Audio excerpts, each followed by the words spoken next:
Well, that music can only mean one thing. Well, it can mean two things, but right now, what it means is that you're on another journey with Prakash. Yes, that's me. And welcome to the third installment of the People Who Interest Me podcast. Thank you. Oh, guys, stop it. Oh, okay. Well, tonight we have one of the funniest Indian comedians, South Asian or Indian. I don't know. Can be both, Whichever you actually. want. Yeah, whatever doesn't offend people. Oh yeah, just one of the funniest people in general you'll ever meet. Uh, get the opportunity to hear his stand up. Oh my lord, you'll roll on the floor laughing. And ROFL, as the kids like to say. So let's give it up for the one, the only Paul Verghese. All right, hey, So all right, thank you. That's plenty. That's plenty. So much, huge crowd today. yeah, Humongous such crowd here. yeah. How did you So pack it in, Prakash? How'd you pack it in? so I apologize. Is it Varghese or Varghese? It's Var- Varghese. Varghese. Okay, I apologize. I No, said no, no, Varghese. no, I no, do no. It's apologize. no, no. It's Yeah. it means I'm not famous enough yet. So as soon as once it becomes in the lexicon, that's when you know everybody will know how to pronounce it. So it's totally fine. I'm just going to refer to you as Paul. Okay, that's cool. That works. You nailed Yeah, that Paul. one. Yeah, Paul. There you go. So what's going on? What's going on, Nothing much. Paul? Nothing much, man. Just in here in Dallas, man. We moved to the suburbs about a year ago. We lived in Dallas proper. We live right outside of Dallas now, in an Indian neighborhood. Uh, Okay. wasn't on purpose, but I didn't realize it until like literally the very first night we were here. Like there were people walking and like walking outside, and I was like, okay, they might be like like maybe Dominican or maybe whatever, but they had their hands clasped behind their back, the small of their back. I was like, oh, that's an uncle. That's an uncle. And so like we just like last year we've always lived in apartments, right? And so like Yeah. last year we're in a townhome now. Last year was the first time we had Halloween, and Yeah. Uh-huh. this Indian couple, none of the Indian kids came over to our place. None of them. Like they just go to who they know. But this one couple across, they came across with their baby, and their baby, their the Halloween outfit was the baby, obviously brown. It was a hat. It was an avocado in half, and the baby's brown face was the pit. It seemed a little racist, but they did it. I mean, it's the perfect Halloween outfit for little brown kids. So it was very cute. Wow. Oh man. And like, that's not I- even a joke. Like that happened, and I saw it. I was like, man, that's brilliant. Like even when I that's- tell people, people are yeah. like, you made that up, right? I'm not even smart enough to make up that kind of outfit, man. That's beautiful. I mean, that's just a little taste of Paul's humor, man. I've been, I kid you not. I was at work all day, and I just, I was doing my work, but in the background, I had all your stand up up. So, Oh, okay, awesome. so, I'm well versed Okay, on Paul. I even have a little bit of a clip to play you guys later. So yeah, Paul- without Paul's permission, of course. I just took it off the internet, but oh, whatever. Yeah, it doesn't yeah, matter, man. You can. yeah. I used to fight the bootlegging thing, and then I was like, Yeah. why? It doesn't matter. If it goes, I have enough jokes in Yeah. the quiver in case one goes viral, and I can never do it again. So bootleg away. But like I feel like I don't know how much of a Bollywood fan you are, but back in the day, Uh huh. like they would have like the DVD stores where you'd Yeah. get your Bollywood movies, Uh and huh. everything was bootleg, man. Yeah. Oh, Everything. everything was in. I don't know what what year you were born, but ours Yeah. was. They would have the big ledger that they would open up and fill it out and pen your name and your phone Yes, number. yes, I do remember that. Yes, I mean, That's- we were Netflix before Netflix. There were no late yeah. fees, zero late fees. Like, I go ahead. no no yeah. I just took me back. I remember. So I live in a town now called Staten Island, New York. Okay. But before I moved here, I used to when I was a child, I lived in the Bronx, Okay. and there was this one store, and the guy, which you when you said the ledger, Yeah. you would walk in there, give them your book, like your number in the book. Yeah. You would turn to that page Yes. and just write it down. Yeah. And Yeah, and, and like they didn't call you. You could keep it for 2 weeks, two yeah, years. E Yeah. every Indian uncle in the '80s had a movie that they didn't actually buy, that they rented to own, basically. You know? $2 and you just keep it. So $200, yeah. I mean, sometimes there were copies of copies. I remember there would be a Yes. part of a movie at the end of the movie, like a little almost like we were doing Easter eggs before Marvel did that, you know? And It's yeah. just another movie underneath. I remember some of the like the greatest, some of the cheesiest commercials I've ever seen were like Indian. Like there was one I remember called Oh, yeah, Vico Biko Ayurvedic. turmeric, Ayurvedic Yeah. cream. I remember that. Yes. Yeah, You remember yeah. that? What I I remember is, like, so my parents only watched they don't my mom doesn't speak Hindi, my dad understands it a little bit. Yeah. So all they would watch is Malayalam movies, and Malayalam movies are Mhm. very low budget. Like, there's not a whole lot of dance numbers. It's everything's kind of filmed around the neighborhood. And I remember they would always do this thing where the subtitles are always in yellow, Yes. but everybody's wearing like a white munda or a lungi. I'm like, you can't even read the yellow in there. It's like you guys should have thought about that. At least black letters, and I probably would have learned Malayalam more. But all those yellow letters on on a white background, it doesn't work. Oh, I've only seen like the South Asian. I'm not, excuse me, not South Asian, South Indian Indonesia. movies. Yeah. I've only seen like clips. Okay. They're like the most over the top Yeah. things I've ever Yeah. seen in my life. Yes. Like, yeah, Every sound effect is psh, psh, psh. It's all yeah, that. That's every fight. Every fight scene is that. It's where the dishum dishum thing came from. All that 70s kind of 80s yeah. fight sound effects, you know? I'm Um, maybe you know this. Maybe you'll know this where this one is from. I saw one. Um, the like the hero was like the most like. I mean, he didn't. Let's just say he didn't look like Tom Cruise, but he was okay. the hero. Okay. And he ended up killing a guy with a banana. Okay. Okay. Yeah, Okay. I was like, and I was watching the scene. I was like, I don't know if you know who Maxim Beatty is. He's like No. Oh, I think Maximini, the comedian? no, Maxim. He's Maxim. I don't know if that's his real name, but that's like his handles on the social media. Maxim Beatty. Okay. He's I think he's from Nigeria, Okay. and he did like a breakdown of it. Okay. And the hero was he was calling the hero Mustachio because he had a mustache. Yeah, that's And the thing. yeah, That's the thing about South Indian films too. It's like, at least with, again, I haven't seen Tamil films, but like with yeah, Malayalam films, like they're not really there for like it's not it's the opposite of Bollywood films. It's not the good looking person. It's not the person you. It's the guy with the gut, a little bit of a gut. Just the everyday man, the every man that you would see yeah. around there is the one fighting crime. You know? Yeah, he did. The guy was a cop. Yes, Yeah. the guy with So the banana was a cop. Yeah, yeah, it's not high budget. It's not like for most movies, and again, this speaks back to the regions of India. Like I think in a lot of North Indian films are escapism, right? It's like you're watching this yeah, fantasy that may never happen. Kerala films are all shot in Kerala. They're all eating Kerala food. It's like they shoot at the house next door. It's like it's not even escapism. It's kind of like almost like a documentary, every film there. Nothing feels fancy. It feels very but they also put out like what, 300 movies a year or something yeah. ridiculous. So The largest. India produces the most movies in the world. yeah, yeah, yeah. It's Yeah, just a machine out there. yeah. So quick trivia for you. Yeah. Maybe you'll get this. Okay. Um, okay, so India produces the most movies in the world. Okay. Who's no? Do you know who number two is? And this shocked me actually. Number two. Yeah. I assume it's an African country, Yes. like Nigeria or Yeah. Kenya or something. Nigeria. Ah, Yes. nailed it. Okay. That shocked me. I was like, more than Hollywood? But like, Well, I mean, yeah, again, it goes back to, like, like it's they're not all classic. They're not all great movies.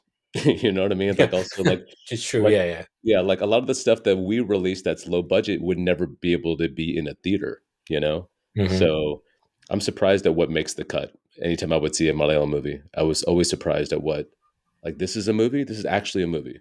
Um, or they actually put this out there. And they I saw an Anthony Bourdain episode. I forgot what the show was. No Reservations, but Yeah. he was in Kerala in one thing, and they were showing like they make he can. Mammootty is the big movie star there. He's like their Amitabh Bachchan in Mhm. Kerala, and he's I think they can make a movie in about a week and a half. I mean, they just do one take on every scene, and they just Wow. it's just a big moneymaker that way. I mean, but for us, it's like like we want to see special effects and all that stuff. It's they don't really care about that. It's just here's a story, here's a fight scene, you know. So, well, we've got Paul. I didn't obviously bring you on here to talk about Malayalam movies, but we just went off on track there. Dude, I will but totally, I will totally steer this train into the ground. You gotta be the pilot, man. let me steer away from the iceberg. So yeah, so Paul, you're obviously Indian. Uh huh. You're very Indian. Because you're from the very south of India. So Yeah, I think we yeah, established that. yeah. Yeah. So we all know what the Indian stereotype is for you know. I guess I think you're maybe a little older than me. We're close. We're very close in age. Yeah, I'm 40. I'm 46. Okay. Yeah, I'm almost 40. Okay. Yeah, I'm not quite 40 yet. Yeah. But yeah. So the stereotype is, oh, you have to be a doctor or you Uh huh. have to be engineer or something along those lines. Yeah. So you're not a doctor, you're Yeah. not an engineer. Nope. What happened? Like, how come? You sound like all my uncles at the reunion. That's literally how they said it. You know how most of us are doctors and engineers. You're not. What happened? That's literally. I've answered this at many wedding receptions over the years. So I mean, I love the fact that I know. I I know what you. love comedy, and to see another brown face doing comedy, Yeah. you know, because I remember there was a time, you know, where the only representation we ever had, and just Indians. I mean, my people, we have none at the moment in Guyana, but Yeah. I mean, all we ever had was Apu from The Yeah. Simpsons. Yeah. Now it's getting a little better. You've got like Koothrappali. Well, I'm Big Band's not on TV anymore, but well, it's in syndication. It's Yeah. not on. It's not. You had Hannah Simone. She was an New Girl. So it's getting a lot better. It's getting a lot better for representations for brown faces. But yeah, so but the stereotype is doctor, engineer. So it's always fascinating when you find someone who kind of is away from there. And I think we'll definitely talk about Russell Peters because he kind of like set it up. But like for you, when did you decide? You know what? Maybe I want to be a comedian. I want to make people laugh. You know, When did you come to that decision? so in hindsight, there was a lot of things that led up to it. I didn't really realize it at the time, but I mean, well, okay. So the actual like the moment I did it is I took a workshop by a guy named Dean Lewis down here. I had graduated college about 6 months prior, 6 or 8 months prior, and I took a class just to see what it was like to be on stage and tell some. Hold on one second. Sure. Well, in the meantime, Sorry, yeah. So, this well, you know dog. what? This not the first time. If you know my podcasting history, this won't be the first time that dogs have ever Yeah, interrupted us. So, they're yeah. they're beating on the door and running in and trying to talk to me, and I'm like, guys, come on. So I just took the workshop because I just wanted to see what it was like to be on stage. That was my big thing, and Yeah. uh, and it ended up going really well. And I just kind of followed. I was like, okay, well, if it's doing this well, I'll just. They asked me to go up again, like once the show was over the next day, and I just kept kind of going up and writing and going up. I didn't really plan on it to be a thing because I was always very shy growing up. Okay. Um, but I always watched stand up, and I watched stand up, and again, I didn't realize this was all leading up to this moment, but I would watch stand up all the time because I wanted to see an Indian comic on TV. So I would stay up and watch like you know Letterman and The Tonight Show. Like they would always have comics on Friday nights. Yeah. I'd watch Comedy Central. You didn't have Google back then, right? There was no internet. I mean, there was Yeah. internet, but there was no real Google or anything. Mhm. And so I would just look around waiting to see an Indian comic, and I would never see one. I'd see comics making fun of Indian people, Yeah. which I'd never really found funny. I mean, I wasn't offended by it, but it was like, that's not me, like I'm not like they're making fun of Indian people, but like I guess that's what's funny. I don't find that funny. But I wasn't mad about it. It just wasn't me. And so by the time I went up, I mean, look, I can't back it up, but I assume I was probably one of the only two, maybe the only Indian comic in America at that time in 2001. I started in June of 2001. Um, I mean, I know Russell was doing it in Canada in '89, but I didn't know about that at the time. I was in Yeah. Texas, so just doing the stuff that I thought was funny. I realized over the years, and even now, there's very few. I mean, there's more now, but for a good decade and a half, there were no Indian comedians that were, let alone kids of immigrants, doing stand up. If that makes sense, like Yeah. it was always the Indian guy was always the butt of the joke, or if there's an Indian comic, he was always kind of bashing on Indians.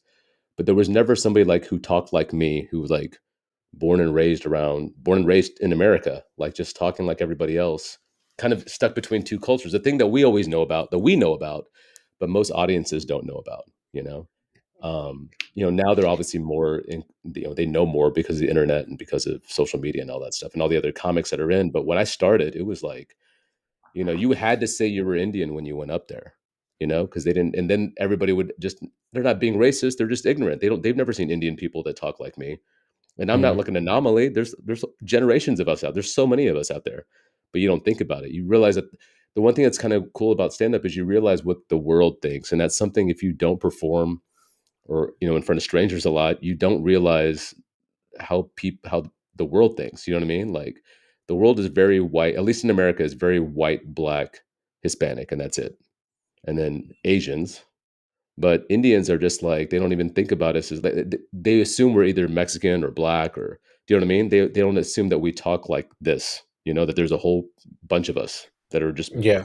trying to figure it out. Mhm. And the reason I wanted to see an Indian comedian, because I wanted to see somebody that was obviously more confident than me and could talk in front of people, and I could just kind of live vicariously through that person. Like, I think if I had never done stand up, and by the time Russell Peters crossed over here in 2004, I think 4 or 5, whenever that clip went viral, right? Yeah. If I hadn't done stand up at that point, I probably would have lived vicariously through him, because like, Mhm. oh, he's doing it and he knows what he's doing. But by the time he crossed over to the US, I was already 4 years into stand up. I was like, well, I'm not giving this up. Like, there's room for two of us. So Yeah. that's why I stuck Mhm. with it. And then your act evolves as the years go on. I mean, I see there's so many Indian comedians now. There's so many. Whether they're famous or not, there's just a bunch of them. And it's weird to me. I don't know if I don't really feel inspired by it. It's like, oh no, I did that joke already 10 years ago. Oh, I did that joke 15 years ago. Not that they're Mhm. stealing my jokes. What I'm saying is like, I already touched on those topics. Like those topics are done. Like if you're starting now, you should, considering all the doors that have been kicked in, you have a full slate to work from, a totally different, as opposed to when I started, I kind of had to explain why I was even up there, and explain why I talk like this and this. And now you don't really have to do that. I mean, so we're mentioning Russell. Russell, as you said, 1989. I think I saw a clip from 1989 where where he actually did like his first show or like one of his early shows, Yeah. and from '89 to '04. So he really didn't blow up until like 2000 when that Comedy Now show. So from what I know, and Yeah. I'm buddies with him, but we don't really talk about career stuff. Yeah. But he was doing well in Canada. Like Okay. again, Mhm. the internet wasn't really. I mean, YouTube wasn't around, so we have no idea how well he was doing in Canada. But he had like two or three specials at that point in the Comedy Central version of Canada, which is I think it's Yeah. called Comedy Now or something. Yeah. So he had three in like 15 years, but it was YouTube obviously that blew him up globally. Yeah. But I mean, he'd been at it for a while, and we've talked about it before. I mean, he would have just, even had he not blown up, he would have just been stating he would have stayed in Canada and just kept working because he just liked doing it. And I think that's why me and him get along, is we both just, it's like there was no template, right? There was nobody. We weren't like, oh man, I'm going to be like Eddie Murphy. Like there was no Indian version of us. Like the closest you had is black comics or Hispanic comics, right? But it still wasn't us. So anybody who started back then just really wanted to do it because they loved to do it. You know. Now I feel like I'm not saying everybody, but I feel a lot of them are just in it because they've seen somebody get famous and they're just trying to copy how that person got famous, if that makes sense. Right. Yeah, yeah. No, yeah, I definitely understand what you're saying. Yeah, it's like going back to hip hop, right? We were talking about hip hop. It's like hip hop in the 80s and 90s was pure. You weren't really making a lot of, yeah, obviously some groups were making a lot of money, but you did it because you loved to do it. And then at a certain point, I think when Puffy came in and all that stuff, it kind of came commercialized and everything just kind of started sounding the same, you know? Yeah, And there was money in it, but there's no real like art or originality to it anymore.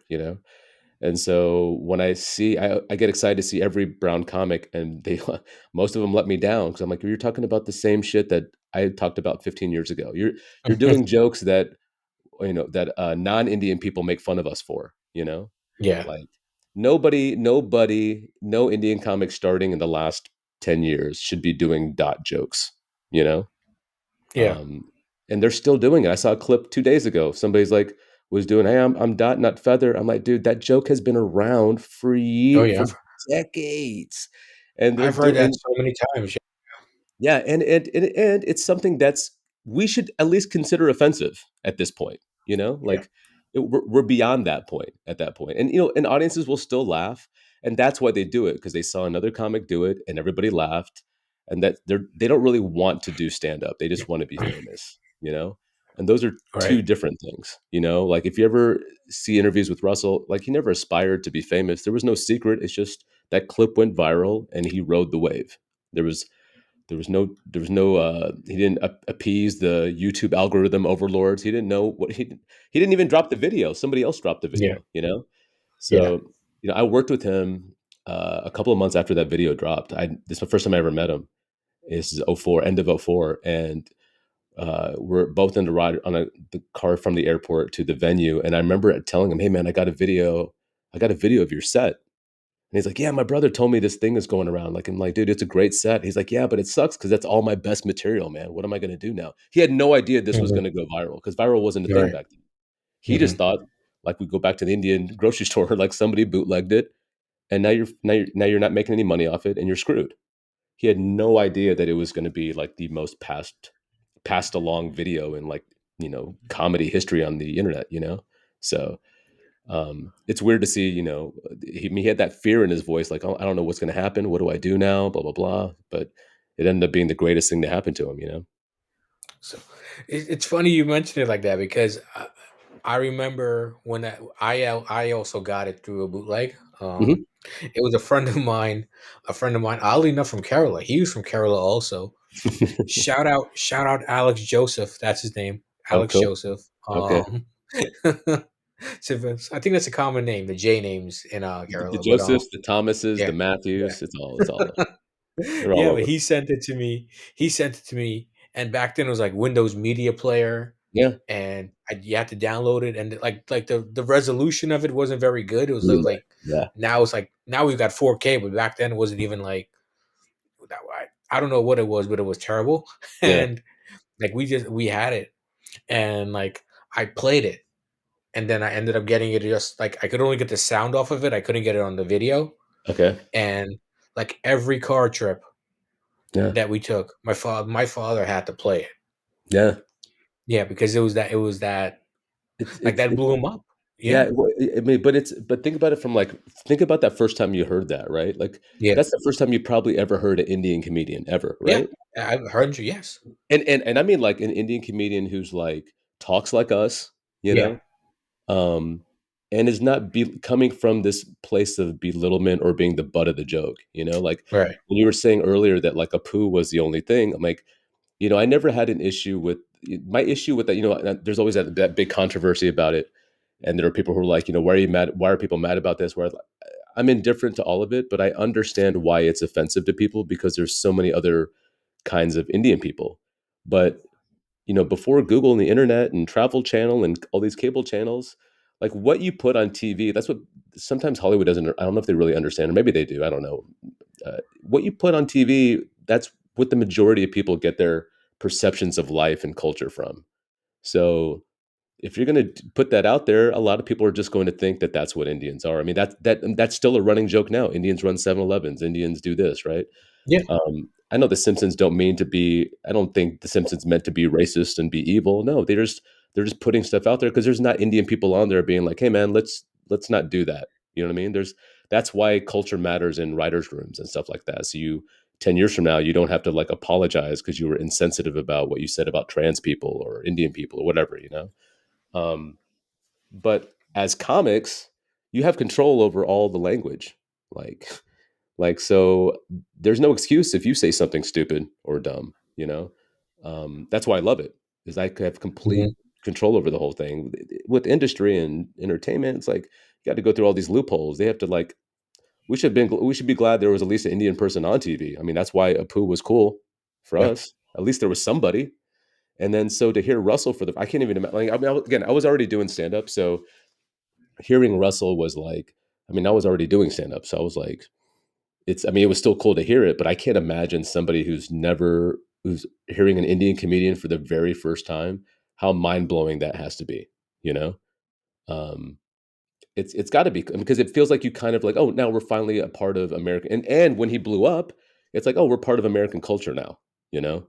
Um, that's the good thing about having Aziz and Hassan and Hari Kondabolu, all those guys, is now people who normally wouldn't know a whole lot about South Asian culture know a little bit, or at least look at us as regular people too.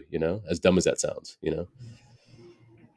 Yeah, I mean, definitely, and like you keep hitting it, and just like a little side note, you have like one of the nicest voices I've ever heard in my life. Like, No, holy thanks, man. crap! Like, yeah, like Dude, I had that voice since I was 13, so it wasn't I wow, wasn't I've hated it. I've hated it since then. It dropped. I remember the day it dropped. It dropped like between fifth period and sixth period. And when she was doing roll call, and I yeah, was like here, and it just came out of nowhere. Everybody busted out laughing, and I was like, "Oh, this sucks." So, yeah. but Just yeah. like Anyways, thank you though. I'm not good at taking compliments, but thank you. no, I it's like I just want to bring you on next time, and like next time you're on, if if you ever want to come back, I don't know. I'm Oh no, not I forcing totally you. will. Yeah. I No, like totally.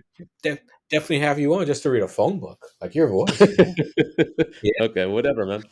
So What- I'm down. I got free whatever, time. I'm down. whatever weird stuff I'm into. Having Paul Exactly. Paul Verghese read a phone book. But yeah, you have a really nice voice, man. Like yeah, Thanks, man. Appreciate it, man. yeah, I love the voice. Um, like what you were saying, well, like you were talking about the accent, like people who sound okay. We sound. I guess the way I'm trying to put like the voices don't match. What people think of. You Exactly. know, Indians. Like you don't think Russell like Russell. Yes, he does do an Indian. His father. He does a lot of jokes about his dad, Mhm. and yeah, and he does it with the Indian accent. But that like it's very American with the way you speak, and I think that kind of blows people's mind. That how does this guy not sound like? Yeah. You think they're kind of expecting the accent, or Yeah, are they because that's expect because like that's because that's all they know. That's all they've seen on TV up to that point, you yeah, know? hmm I don't blame them for it. I used to be upset about it, but you get that point early on. Everybody's had that point in college or high school. You're like, no, we're not all like this, but you can't really prove it because that's what TV and music and movies show. I remember yeah, when I remember this movie called Booty Call. It came out in like '99 or '98 or something. It was yes, Tommy with Davis and Jamie Foxx. yes, Tommy Day, yeah, and Jimmy Fox, right. Yeah. And there's a scene in there where they're going to get condoms, and it's two guys with a turban on, that run the convenience store that sell them condoms, right? And Yes. I watched this in the movie theater because I was a big In Living Color fan, so I wanted to see Tommy Davidson anyway. And again, this is Uh-huh. way before I did. This is '99 or whenever the year was. It was before I did stand up. And there's a scene where they go to get condoms, and the running joke is these Indian guys, these Indian convenience store owners, are singing like hip hop songs and stuff in their Indian accent, and telling them how to fuck and all that stuff. And that's the joke. But the joke Yeah, is yeah, it's the goofy accent saying hip hop words. That's the joke. You're laughing at the accent. You're not laughing at what they're. you're not laughing at them as people, you're laughing at do you know what I'm saying? Like, you're laughing at their Yeah. accent saying, Right. Right. you Yeah. know, Jimmy Hat or, whatever the fuck, right? Hmm. And I remember everybody laughing there in the theater. People are losing their minds, and I wasn't laughing at all. I wasn't mad. I just didn't. It wasn't funny to me because it's what I've had people when they try to mock me in high school and college is they would do some goofy, silly accent to make fun of Yeah. me. I know. You Yeah. know, Yeah. and so to see that in a theater and everybody laughing, there was a part of me that was like, am I not am I just too serious that I'm not getting it? And then in hindsight, doing what I do now, I realize because we're laughing at something that's really just mocking how people talk, Um look, I do an accent. I do my dad's accent. I do my mom's accent. I do it in my act, but I'd like Hmm. to think that I do it with nuance to where it sounds authentic. I'm not mocking how they talk. They still have to say something funny, you know? I'm not saying they sound silly, you know? Um, and that's what I try to do. But I don't, watching that. Oh, and then now that we have Google and IMDb, I looked it up to see who the actors were that played the Indian guys Yeah. in what do we call it? Two white guys. Two white guys that they just put a turban on and told them to act Indian. Like, that's even more offensive, you know? So, I mean, that shows you what was considered acceptable 24 years ago, 25 years ago.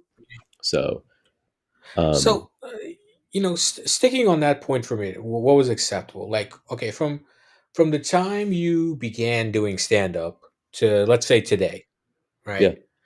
How has comedy changed? Are people more sensitive towards things that they were even like, let's say like 15, 20 years ago when you started? Are like I people don't, more sensitive now when you go out, or like what's going on there? I don't, I mean, I haven't put out a lot of my newer stuff. I mean, I have some of my newer stuff online, but my newer stuff I haven't put out yet. But I don't think people are more sensitive. I think they just have an outlet to voice their displeasure, you know? Like, Yeah. because of the internet and because we all have cameras on our phones and we all have access to like tweeting and social media and stuff, we have an outlet to bitch about stuff. I'm sure people were offended by stuff back then, but I mean, one of the first comedy, one of the probably second or third comedy show I ever went to before I did stand up, they made fun of me for just being the brown guy in the front row, and everybody else is Okay. laughing, and I'm just kind of sitting there. It's hard for me to laugh because they're just shitting all over me, right? For being brown, right? And so, like, I'm sure, like, if I had an outlet and I could have, you know, if I had a if there was a Facebook back then, I'm sure I probably would have said like, "This was the most embarrassing night of my life. I can't." Like, I probably would have done something like that. I was in my 20s, you know. Yeah. Um, but we have those outlets now, and people like to feel like somebody is reading it, and so I think it's just more of that. I mean, I think I also like culture just changes, man. Like, things are offensive now that they weren't before, and you just have to adjust to it. That's just how, especially like with I understand in a sense. I kind of understand like not understand. I empathize with when American comics are like, they're all sensitive, they're all this and that because they really never had to worry about fitting in, you know? It was just kind of like you say what you say and people get over it. But like, dude, we're kids of immigrants, man. We never fit in anywhere. So I just I empathize with it. Do you know what I mean? Like I understand that things are going to be offensive and I'm trying to make sure everybody is on board. I've always had to placate throughout my whole life, and not pander, but just make sure that like I'm in the right I'm doing the right things, saying the right things, not doing the right things. And there's again, if things are offensive to somebody, just write a different joke. You don't need to die on that hill, you know? Yeah. Like you don't want to be like in this cancel culture because of a joke. That Yeah, it's also you're just being stubborn, yeah. Like it's the joke doesn't. I mean, look, I don't really believe like people really get canceled. I think, in fact, just a different crowd comes to see you Yeah. instead. But complaining that audiences are offended by something, man, that the audience decides what's funny and what's not.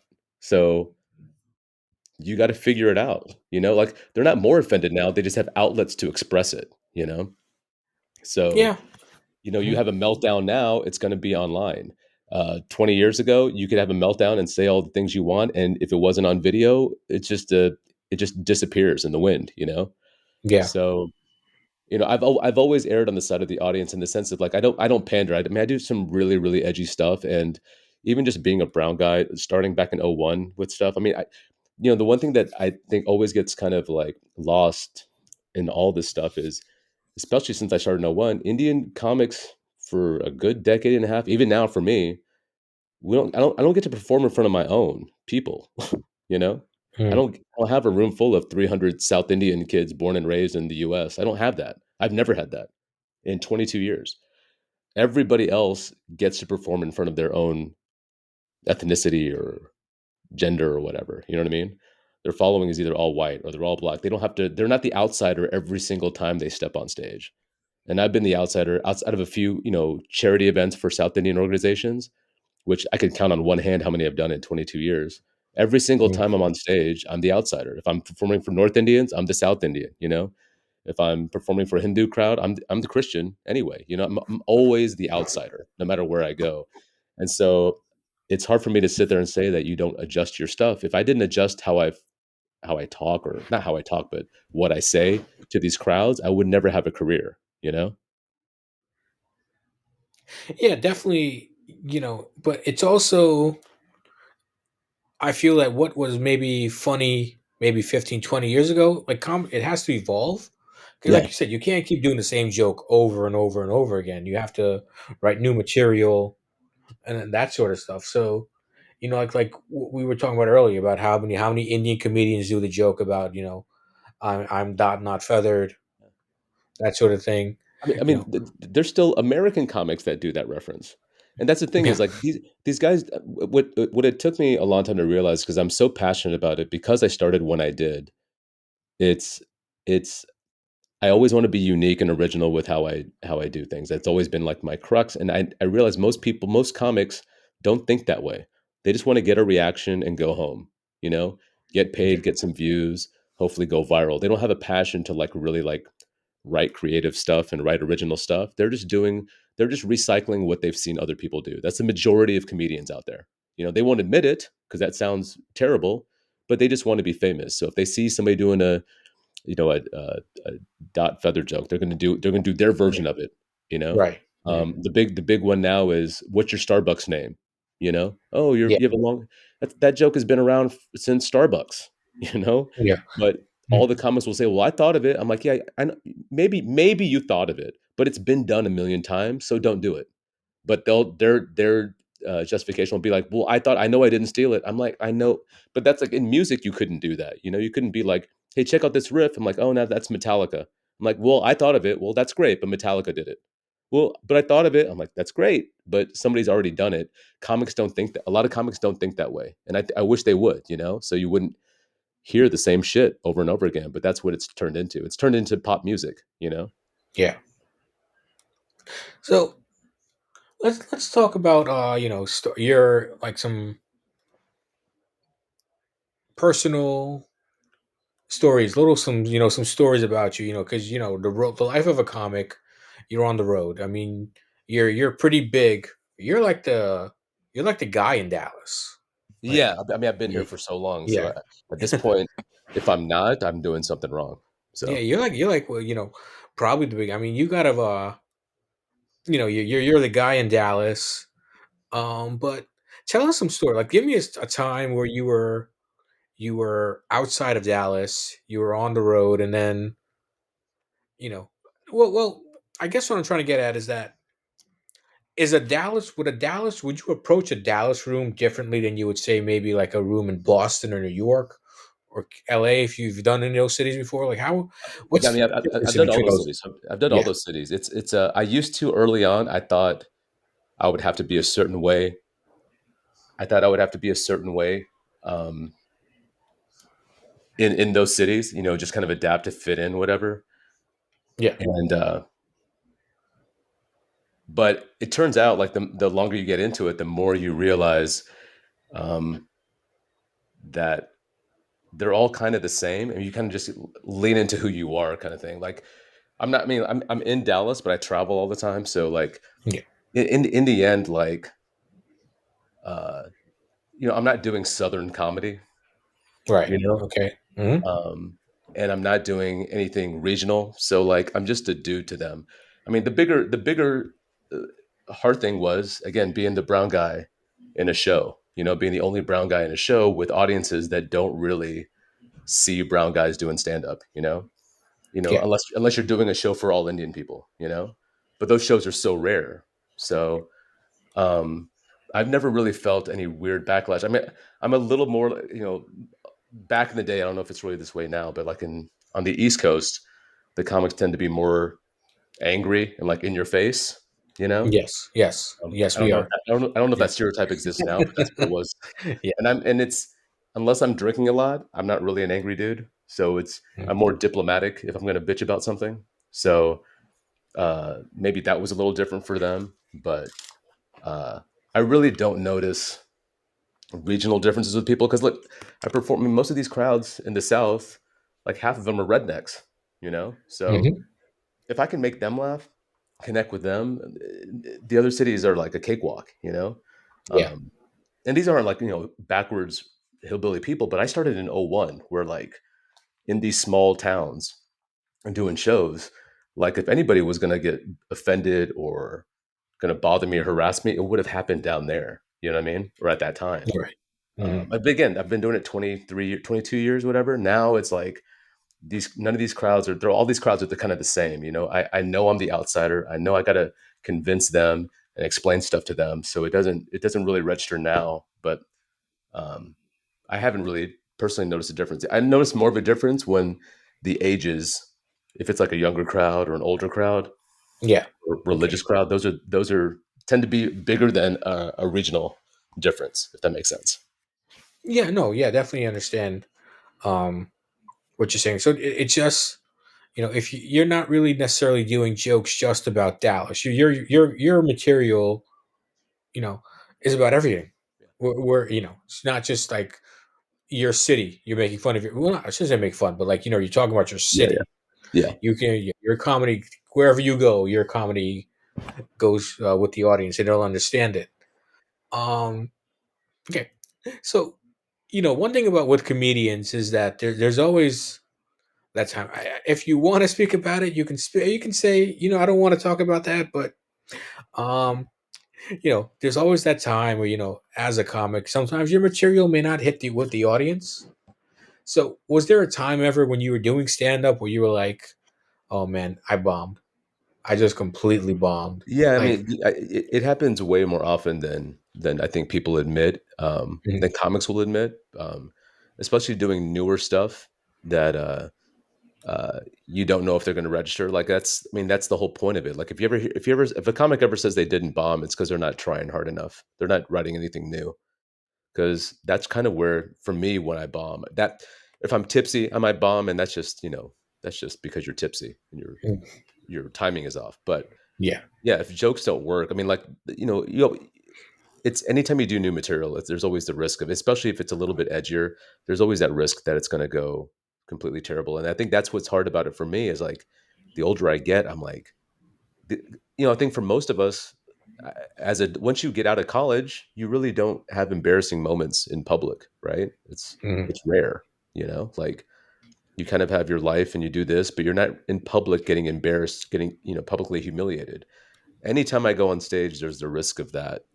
So it kind of brings you back to like 14-year-old me. You get those feelings of like, oh, this is embarrassing, but it's the whatever you call it. It's what comes with the territory if you decide to actually do this. But yeah, it feels just as terrible as it did when I first did. Like at least when I first started, I was like, okay, I'm not good. I just got to get better. But now I know I'm good. So when I bomb, I'm like, when it doesn't work, I'm like, did I not learn anything in 22 years? I learned nothing. I mhm. shouldn't be doing this. I shouldn't be having these same feelings I had in year one now.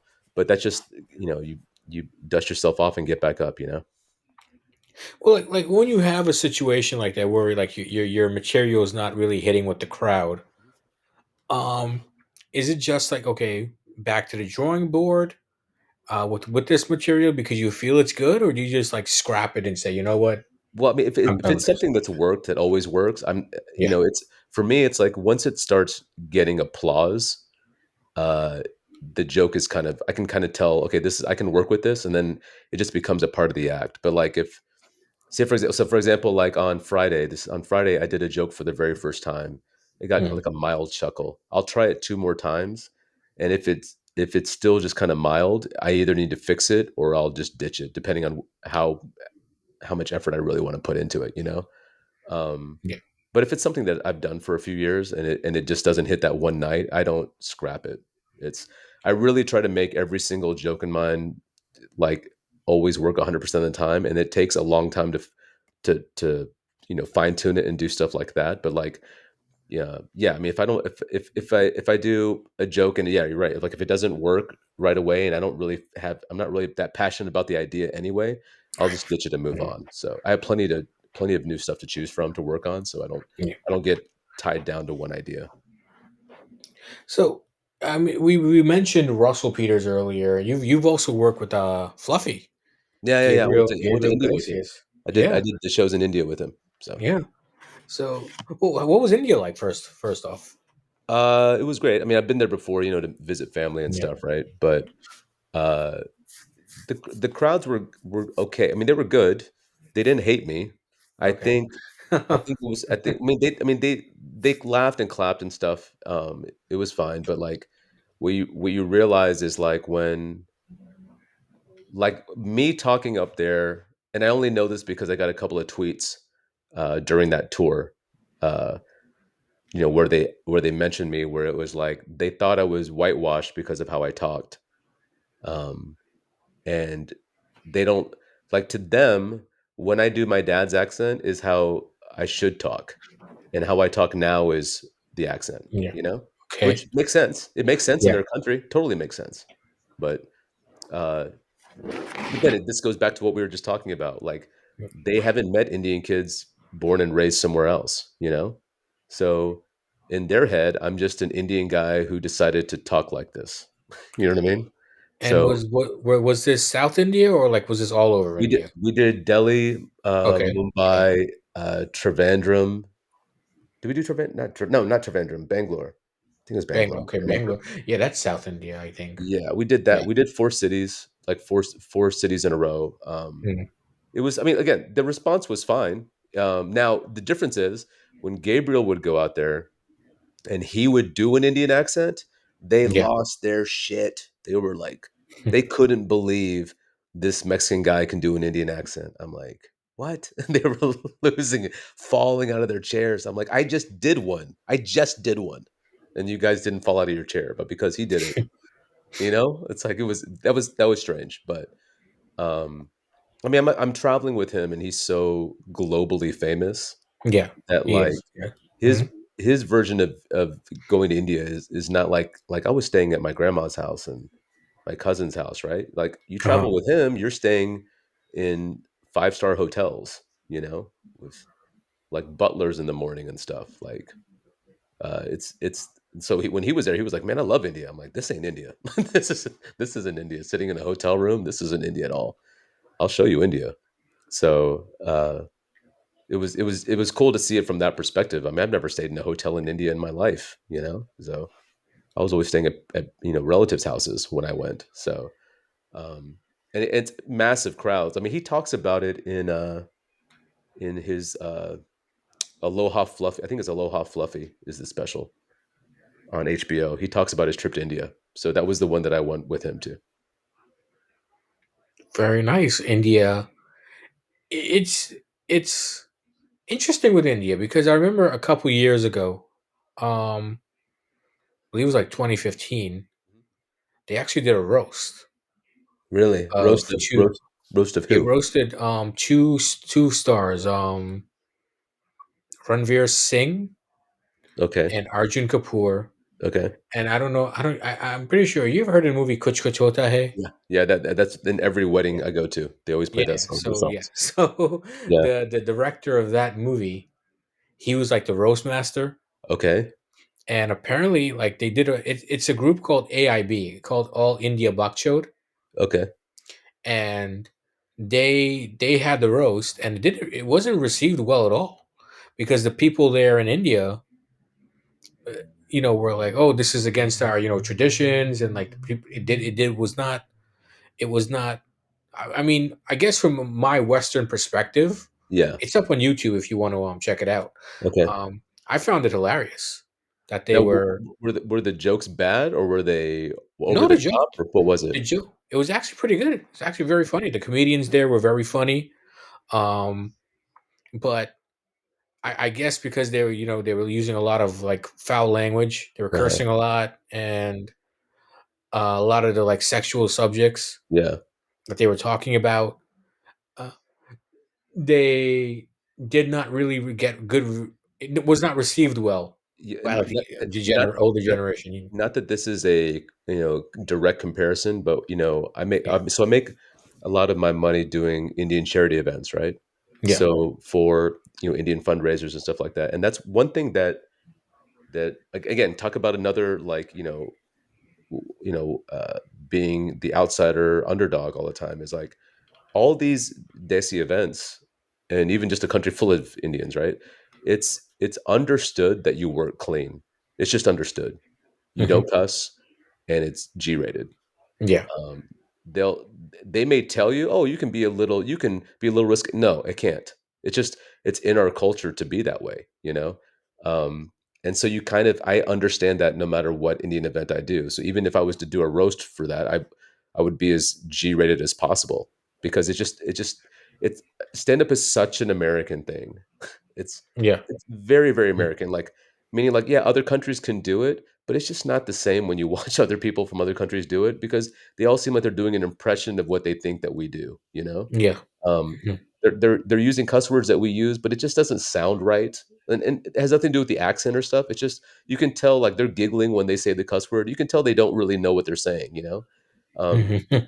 it's do you know what I'm talking about? Like, I see it a lot Yeah, with, yeah, like, European comics and even Indian comics. It's like, they're saying, "Oh, fuck that." I'm like, they don't really that's not how they talk, you know? right, It's yeah, it's it's like, I mean, again, it's a second language, like, English is the second language, right? So, like, but it's just it's such an American thing. It's like, also just, like, making fun of people, like, roasting, like, that is you have to know what you're walking into, you know? That's it can be really harsh, you know? But, yeah, I mean, when we did me and Fluffy also did the Middle East, and we couldn't cuss in any of the shows. It was like a mhm, $10,000 fine or $5,000 fine or something for every cuss word. yeah, Um, and you just kind of accept that. So to go there and or to perform and think it's going to be just like America is you're giving them too much credit. Maybe in yeah, 30 years from now, mhm, but definitely not now. yeah.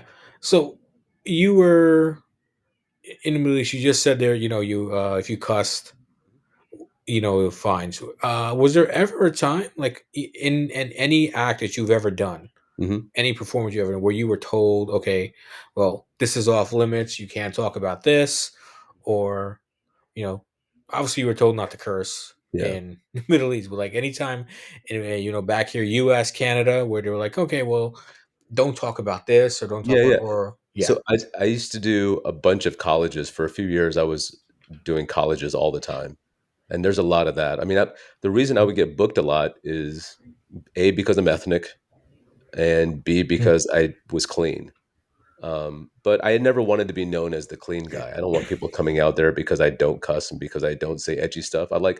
Mhm. Talking about that clip that you're going to play at some point. That's not a Yeah, that's an edgy clip. Like, yeah, it's when I started doing that joke, especially when I do that joke in front of black crowds, 'cause it's about a black person, you can feel Mhm. the room get tense, and then when I say the punchline, it's just like this big release, and you can even see it with white people listening to it. They're like, "Where's he gonna go? Where's he gonna go?" And then it's a big release.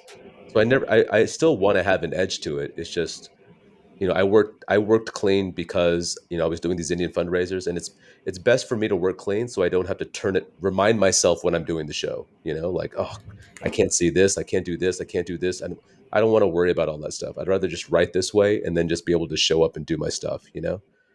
yeah, But I've been told a lot about don't talk about religion, don't talk about drinking, don't talk about I've had people book don't talk about race. I'm like, that's all I have. I'm a drunk Indian Christian. What else do you want me to talk about? Like, that's the only three things I got left. So why are you booking me? But, like, a lot of these events, like these corporate events and all this stuff, they'll Yeah. give you restrictions. I just, uh, I've I my act, I can pull stuff out of the act that I think might be edgy, but so it doesn't really feel like a restriction to me anymore. Mhm. Um, but it's just it happens, and I've messed. I mean, I remember doing. I can't remember. I remember somebody getting upset about a joke that cause me making fun of a gluten allergy, and it was. But I wasn't told not to.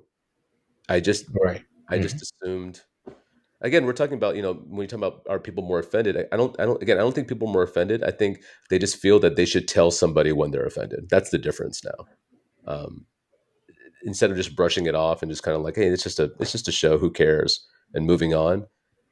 They feel the need to say every single time they're upset. They feel the need to say something, which I understand you have the right to do that, but that's a very hard way to live life. Like, I mean, look, just us being kids of immigrants, right? Like, can you imagine every single time there was like a hardship that you went and posted about it online or made a video or sent an email? Like, we, immigrants would have been sending like 10 emails a day, you know, every time Mhm. they felt, disrespected or misunderstood, so. So let's what's next for you, man? Like what, like, are you acting more stand up? Are you going to be on tour? Like, what's going on for you next? I want to do two more albums is what I want to do. I'm actually Hmm. contracted to do. I've been every single time I've wanted to put out an album, I've always like I start writing other stuff. I'm like, no, I want to put this instead. Um, I want to record two more of those, and then at the same time, hopefully put out like another special online or whatever. But like outside of that, I mean, I've gotten offers for acting stuff. It's just nothing's really been what I liked. But like um, stand up is going to be the thing that gets me anywhere anyway. So it's just continuing to plug away at that. I want to get these two albums out by next year, and then put another special out, and then see if something may pop from there.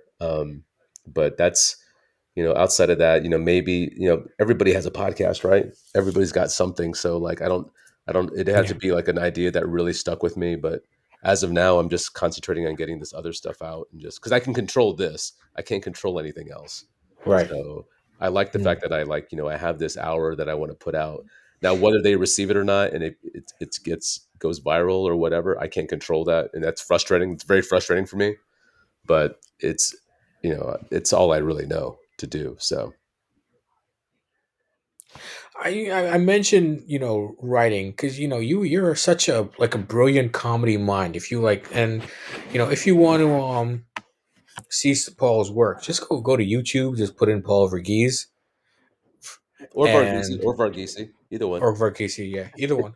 And I screwed it up again. Damn it, I screwed it up again. No, but yeah, yeah. Just search. You'll find so many clips Yeah, of Paul's work. I'm not and even and gonna there's, attempt and the there's last name anymore. all Yeah, these new clips on my Instagram too. There's a yeah, lot of stuff on my Instagram.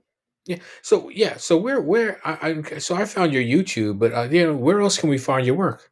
Okay, so on Twitter, it's just my profile is Paul Varghese, but on Instagram, it's Paul V, like my first letter of my last name, and comedian, because there's already a Paul Varghese on Instagram. Oh So really? Oh wow. yeah, so fuck him. No, it's a way more common name. Like whenever any Yeah. new social media app comes on, I'm like I have to get on it within the day it starts, because all the Vargheses and Patels are like, I mean, they're all jumping in at that. I mean, they probably helped design the app for all I know. So I got to jump in there and get it before I have to end up being Paul Varghese 32. You know what I mean? So yeah, Paul V comedian on Instagram. Instagram's really the best way to watch like my current stuff, because I post stuff all the time, and then there's a lot of new clips that I never put online on YouTube. Um, there's a lot of stuff there, and so it's you can kind of see the evolution of where my stand up goes, kind of stuff, and there's a bunch of stuff on YouTube, like you said. There's really older stuff, and then there's some newer stuff, and it's. And then Yeah. I have an album on iTunes called Paul and Oates. And that's been around for a long time, man. That's been around for almost like I said, it recorded like a decade ago. It I still holds up. I think the only thing that doesn't hold up is I have an Obama joke in there, but I think I'm Mhm. assuming anybody who listens to that is old enough to remember Obama, and if they're not, I don't need an 8-year-old listening to my stand-ups. Grow up and read a book. So, I but mean, like what you just said, Paul and Oates. I mean, like, where else you get that kind of comedy genius, comedic genius from? Like right there. yeah, where else do you get 1982 references from? Where do you get those from? I'm current. Where's the I'm beef? hip. Where's the beef? Right. Yeah, exactly. Hey, NBA Jam, right? Come on now. Yeah. Oh my God. Yes. I mean, yeah. I mean, like, it's so amazing. Like talking to like, I guess we're kind of from the same generation. You're just a few years older than me, Yeah, yeah. but definitely to like reminisce about those times and like, you know, um, So I want to talk to you about like social media. Where we're talking about where we can find you on social media, but like, how has social media helped your career, Uh, or has it hurt your career? I don't. I I mean, don't, I don't. Well, it hasn't yeah, heard it yet. I mean, yeah, I've okay. had some stuff where people get mad and start ranting and like bashing me and trolling me or whatever. I've had that, and but nothing like I'm not famous enough to get canceled, so it doesn't really affect me. Which is it's a good space to be in. It's bad Mhm. financially, but it's a great emotionally. It's great because you can't really take anything away from me.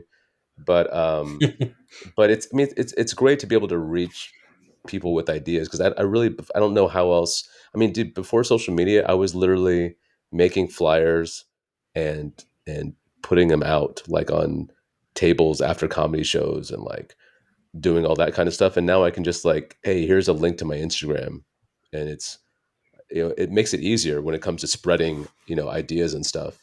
Um, I really try not to get too caught up in like snooping into other people's stuff and what everybody else is up to. I try not to. I still fall victim to it every now and again, but it's a especially with Instagram, it's cool to be able to put videos up of jokes that I want to put, jokes that I want to share or I feel comfortable sharing, whatever.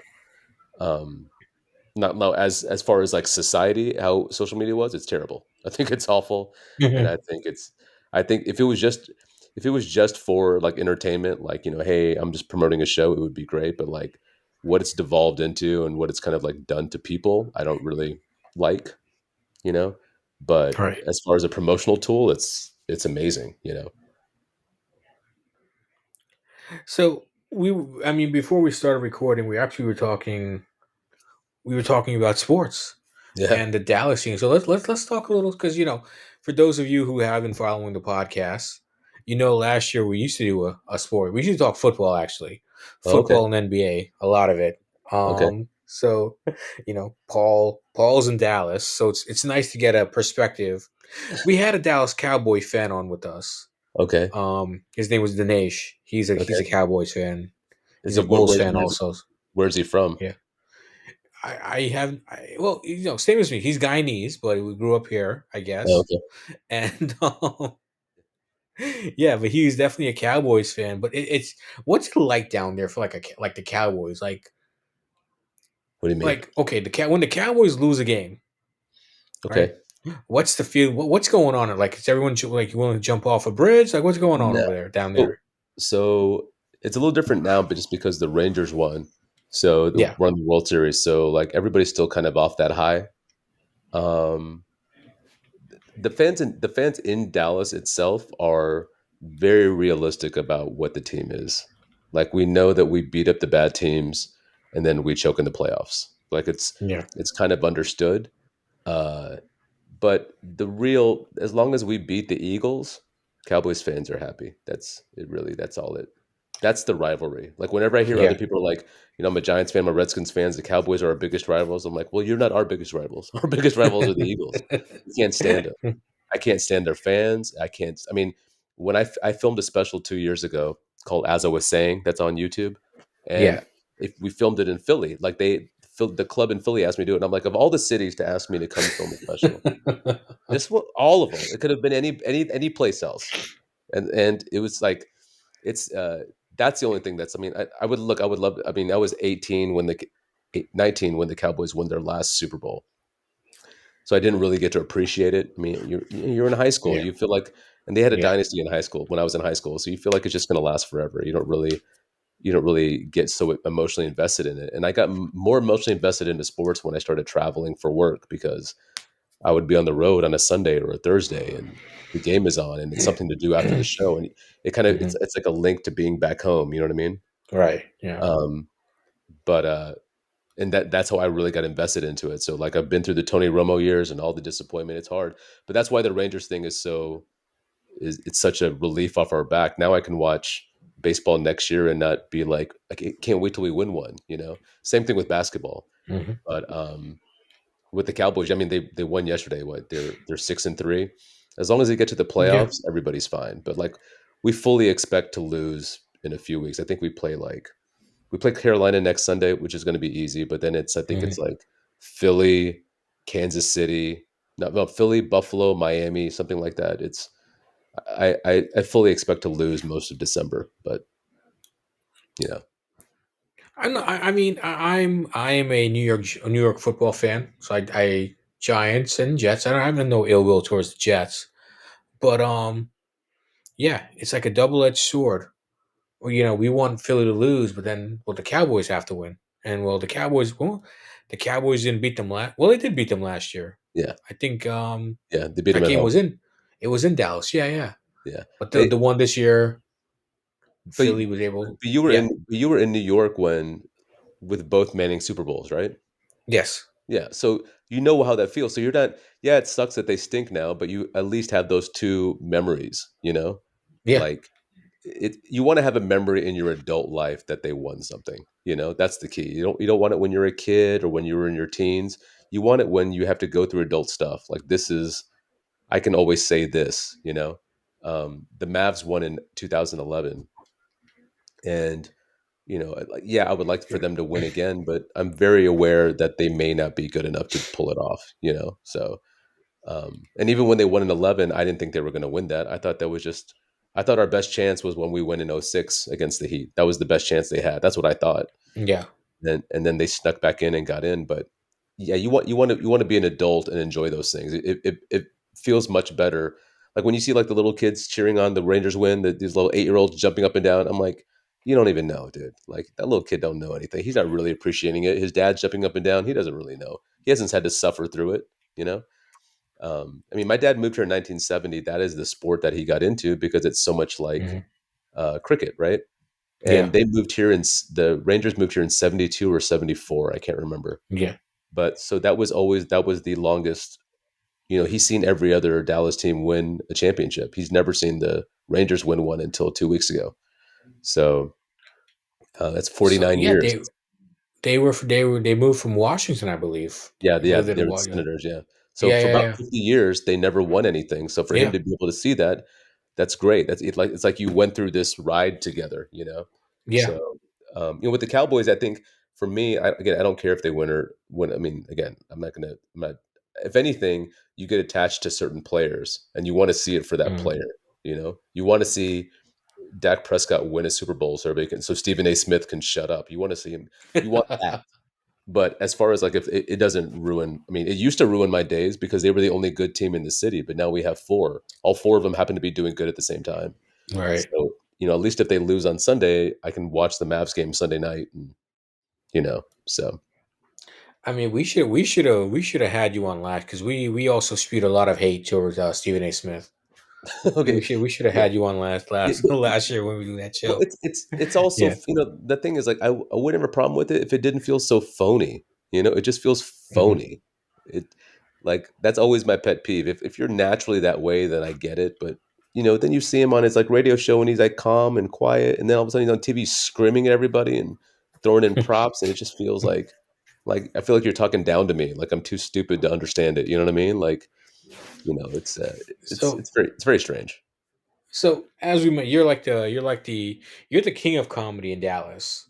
Um, has like any of these any Cowboys or Mavs or players or Dallas Stars or Texas Rangers, have they ever come to your show? Like, Yeah, I've had Mavs players at my show. I'm friends with one of Dirk Nowitzki's good friends. And so by through that Dirk would come to shows. and then he ended up Oh becoming a wow. fan. I Okay. actually performed at his birthday party in At 2000. Dirk's birthday party. Yeah, in Oh 2011. wow. So if you type in Dirk Nowitzki, Paul Varghese, it'll pop up on Google. It's the first entry. It's about me Oh, performing wow. at his birthday party. It was on ESPN wrote an article about it because that was the year he won the title. So Yeah. I Mhm. met him the off season before the 2011 season, and yeah, he came to shows and so he would bring other players there, and then I ended up becoming buddies with the guy who was the trainer for the Mavs at that time, the head trainer at the time.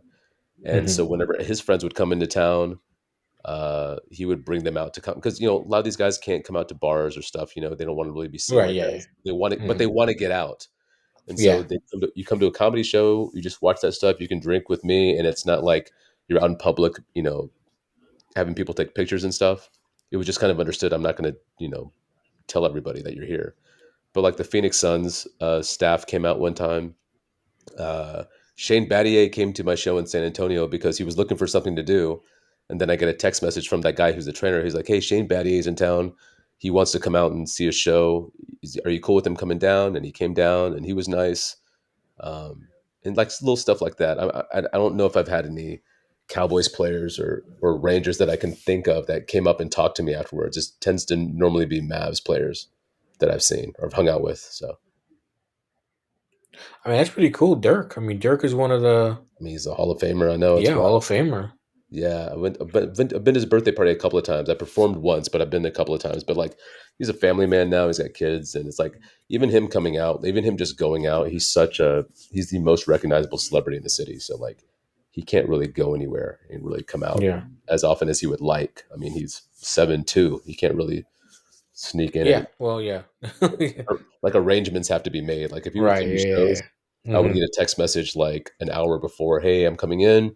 Mm-hmm. Make sure that like so what they do is like what they would normally do is like the show starts, lights go down, and then they bring them in so people Oh, don't freak okay. out and take Yeah. pictures and all that stuff. It's very weird, man. Like athletes, like that's our thing, but weird about with comics compared to athletes. Like you see like comics talk about how famous they are, but like, dude, athletes are way more famous than comics. I don't care how Mm-hmm. famous the comic thinks they are.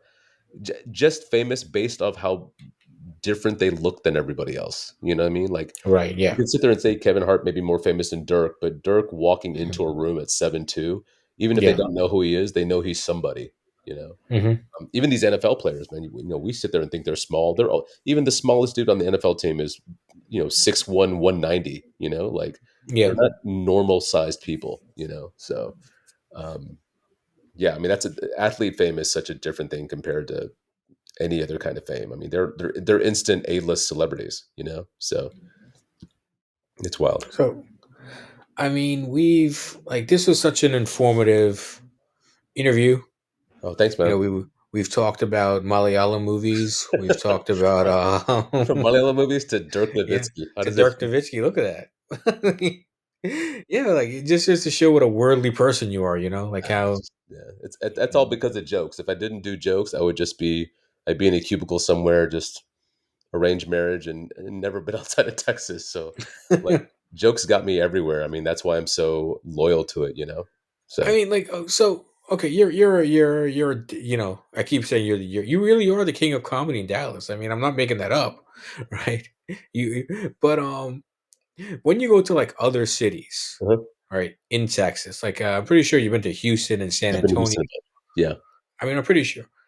Oh, so is there like a different vibe? Because you know, Dallas is one of the bigger cities in Texas, yeah. right? But like, let's say you end up in like a smaller city, like I was just thinking, trying to like maybe like a Galveston, Texas. I don't know if Hmm. you've ever been there, but Yeah, yeah, yeah. I know. yeah, okay, like a little like a smaller city than Dallas, let's Yeah, say, right? yeah. What's the vibe like? Like, is one city more open to things, or or is it I mean, just comedy? Everyone wants to yeah, laugh. it's look, it's like anything in New York. It's like in any big city, right? It's like if you were in like in New York when you go when in New York, like when you go upstate, right?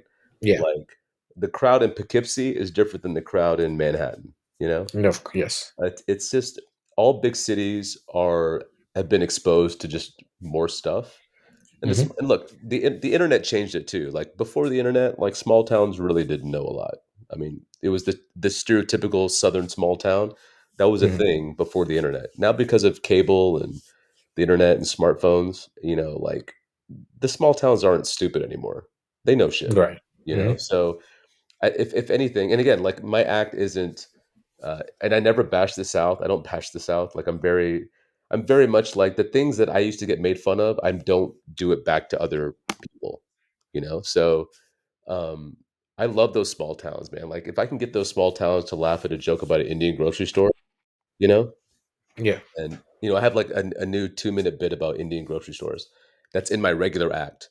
And if I can get, some rednecks and like you said, Galveston to laugh at that, Hmm. then it feels like a double victory. You know what I mean? Like this is something they know nothing about. And somehow they're finding some connective thread to it, to visualize it at least, Um, I like that's why I like those small towns. That's why I try to challenge myself and like what's the most obscure thing I can explain to people and still be funny and not feel like a TED talk, Um, Right.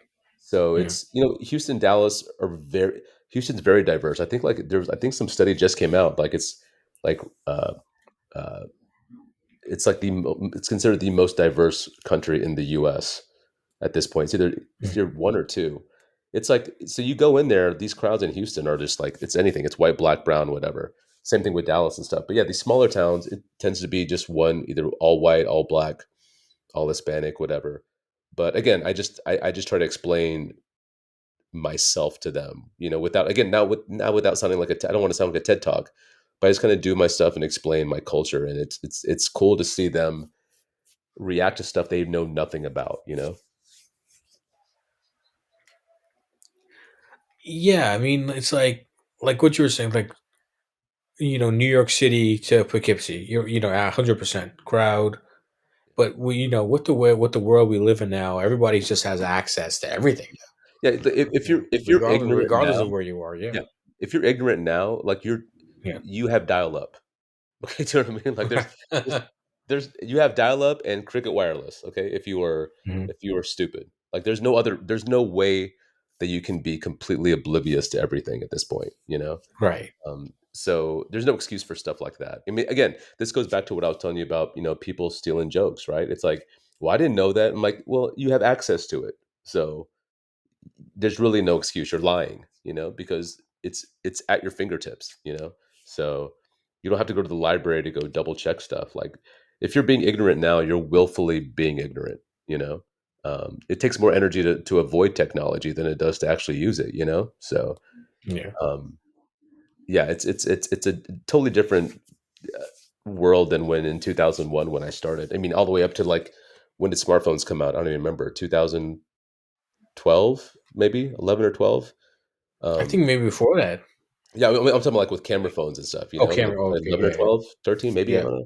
Somewhere But around there. Yeah. Yeah. yeah, but before that, man, like, I mean, yeah, from performing back then, it's just, yeah, I mean, look, now, like, if I like back in the day, if I was like, okay, who was that guy that wrote the theme to the NBA on NBC? Who was that? Yeah. I'd have to find a Yeah. friend that knew that Yeah. was Yeah. Yeah. English. Hmm. Now I could just type it into Google and there it is. Like it's helped out with my writing when it comes to like references. Like, hey, I want to write this joke about yogurt. What's that yogurt called? I can just type in types of yogurt. It like that's what I use the internet for. You know what I mean? It's like going to the library for me. It's it's the equivalent. I always say it like this. It's like it's so much easier to be a rapper now because you can type in what word rhymes with engine. You know, That's true. like, Eminem couldn't do that. Andre couldn't Hmm. do that. Wu-Tang couldn't do that. Like, they had to sit there and think about what words they had in their vocabulary. Like, that's why you had to read as the best rappers were the most well-read ones because you absorbing vocabulary. But now you can literally just type in how many words rhyme with foot, and you can just that's why there's so many rappers now, if you've noticed. There's so many. Everybody has a SoundCloud, everybody has an album. It's because you literally can just type it in, and there's really no thought process of like, what's my experience? What do I know? What do I not know?